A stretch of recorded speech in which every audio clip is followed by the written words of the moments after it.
इफिसियों 4 अध्याय। मसीह की देह में एकता। इसलिए मैं जो प्रभु में बंदी हूँ तुमसे विनती करता हूँ कि जिस बुलाहट से तुम बुलाए गए थे उसके योग चाल चलो, अर्थात सारी दीनता और नम्रता सहित और धीरज धरकर प्रेम से एक दूसरे की सह लो और मेल के बंधन में आत्मा की एकता रखने का यत्न करो। एक ही देह है और एक ही आत्मा, जैसे तुम्हें जो बुलाए गए थे अपने बुलाए जाने से एक ही आशा है, एक ही प्रभु है, एक ही विश्वास, एक ही बपतिस्मा और सबका एक ही परमेश्वर और पिता है, जो सबके ऊपर और सबके मध्य में और सब में है। पर हम में से हर एक को मसीह के दान के परिणाम के अनुसार अनुग्रह मिला है। इसलिए वह कहता है, वह ऊंचे पर चढ़ा और बंदियों को बांध ले गया और मनुष्यों को दान दिया।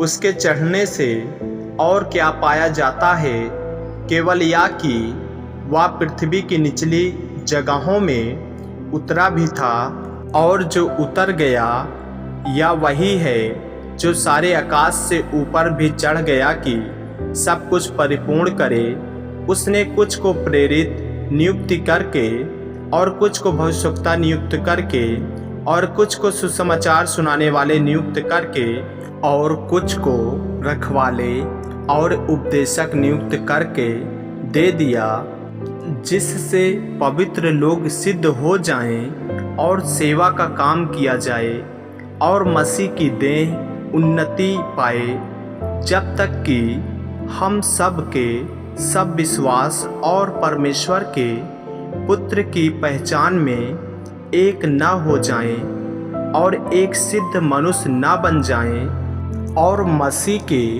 पूरे डील डौल तक न बढ़ जाएं, ताकि हम आगे को बालक न रहें, जो मनुष्यों की ढंग विद्या और चतुराई से उनके भ्रम की युक्तियों के और उपदेश के हर एक झोंके से उछाले और इधर उधर घुमाए जाते हो, वरन प्रेम में सच्चाई से चलते हुए सब बातों में उसमें जो सिर है अर्थात मसीह में बढ़ते जाएं, जिससे सारी देहें हर एक जोड़ की सहायता से एक साथ मिलकर और एक साथ गंठ कर उस प्रभाव के अनुसार जो हर एक अंग के ठीक ठीक कार्य करने के द्वारा उसमें होता है, अपने आप को बढ़ाती है कि वह प्रेम में उन्नति करती जाए।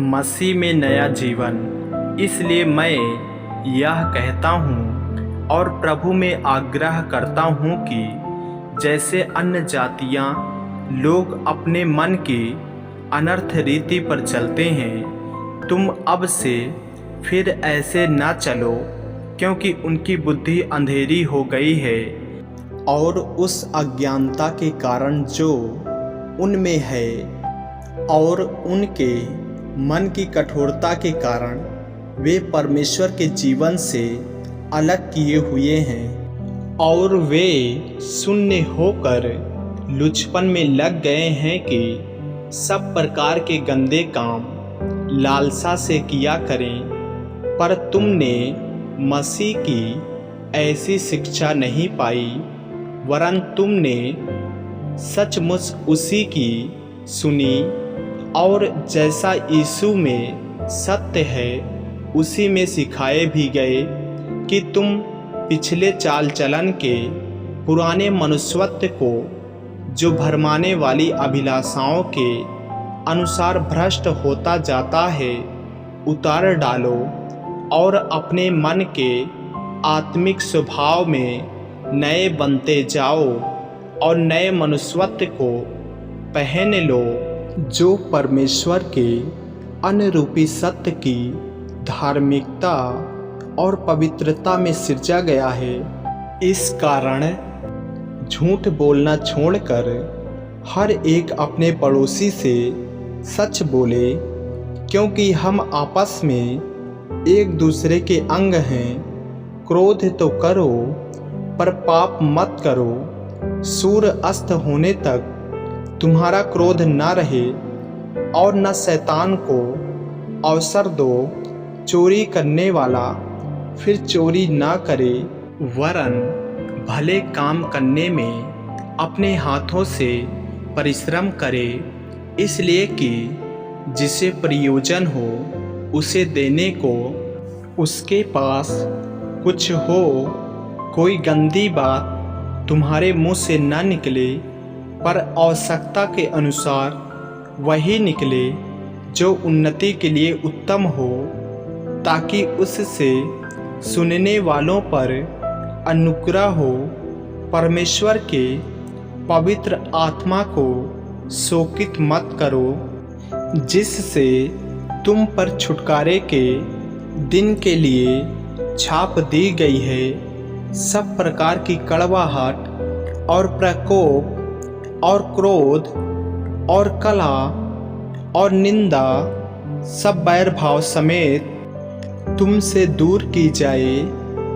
एक दूसरे पर कृपालु और करुणामय हो, और जैसे परमेश्वर ने मसीह में तुम्हारे अपराध क्षमा किए, वैसे ही तुम भी एक दूसरे के अपराध क्षमा करो। आमीन।